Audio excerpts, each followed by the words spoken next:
What up mga idolo? Let's talk about cylinder oil. Pero bago tayo magsimula mga idol, difference muna tayo sa cylinder lubrication oil at saka sa system oil. So yung cylinder lubrication oil is yan yung oil na ini-inject natin sa loob ng cylinder liner natin.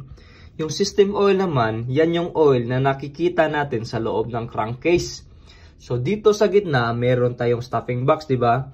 So, yung isa sa trabaho niya is hindi niya hinayaan yung scavenging air pressure na makapunta sa crankcase. And aside from that, is hindi niya hinayaan mag-mix yung cylinder oil at saka yung system oil. At dahil nga cylinder lubrication oil ang topic natin, dyan tayo magpo-focus. So, ang main purpose niya is to reduce friction and corrosion. And aside from that, ini-increase niya rin yung sealing effect between the piston rings and cylinder liner.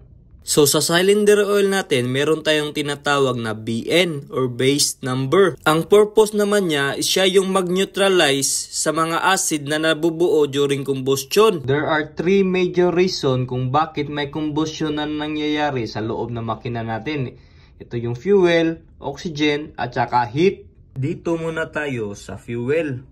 So yung fuel na ginagamit natin sa barko, galing yan sa crude oil. At kapag sinabing crude oil, it contains hydrocarbon. And aside from that, there are plenty chemical elements na sumasama dyan. So madami, hindi natin isa-isahin, pero magpo-focus muna tayo sa tatlong to, tong hydrocarbon, sulfur at saka nitrogen. Ngayon, kapag nag-combustion, which is magsama-sama tong tatlo, may chemical reaction na mangyayari dyan. Yung hydrocarbon, pag samahan mo ng oxygen, magiging water plus carbon dioxide. Yung sulfur, samahan mo ng oxygen, magiging sulfur dioxide. Yung nitrogen naman, samahan mo ng oxygen plus high temperature, yan yung magiging nitrogen oxide. Hindi pa tayo tapos, kasi yung sulfur dioxide, samahan mo ng tubig. Actually, hindi naman tubig kasi mainit So, water vapor. So, samahan mo ng water vapor, magiging sulfuric acid yan. At itong sulfuric acid, delikado to sa makina kasi magkukos yan ng corrosive wear. So, para ma-avoid yung acid, dyan na yung papasok yung BN ng cylinder oil para i-neutralize niya.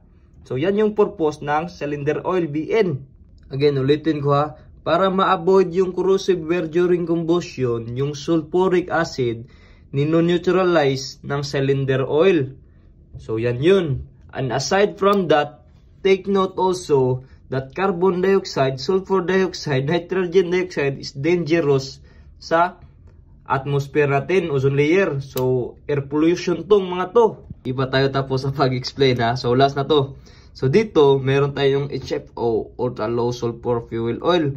So, yung HFO natin, pag gumagamit tayo ng HFO, meron yang 3% sulfur content. So, mga around 3%. Yung ultra low naman, nasa mga 0.10 or below percent lang yan na sulfur. So, kapag mataas yung sulfur content mo, kailangan mo din na mataas na BN para ma-neutralize mo talaga yan. Yung pag maliit naman, siyempre maliit lang, di ba? Kung sa makina, ginagamitan natin ng HFO para tumakbo, grabe talaga yung air pollution na dinudulot niyan. Kaya pag gumagamit tayo ng HFO, meron din yang scrubber sa taas. So, ang purpose ng scrubber is tinatanggal niya yung mga harmful elements na sumasama sa exhaust gas, which is itong tatlong to. So, yan yun.